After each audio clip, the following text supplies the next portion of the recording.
DFC model অনুযায়ী Myanmar দক্ষিণে উত্তর-পশ্চিম এগোতে থাকবে ঘূর্ণিঝড়। 2 তারিখে তৈরি হয়ে যাবে, তখন নাম থাকবে ঘূর্ণিঝড় সিনিয়র।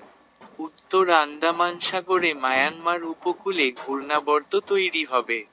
ঘূর্ণাবর্তটি নিম্নচাপে পরিণত হবে।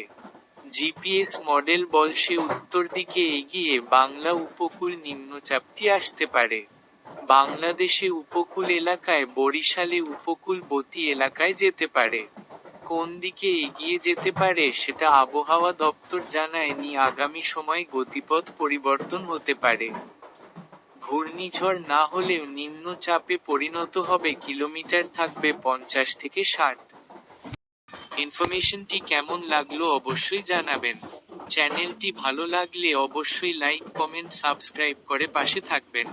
আপনারা কোন জেলা থেকে দেখছেন অবশ্যই বলবেন।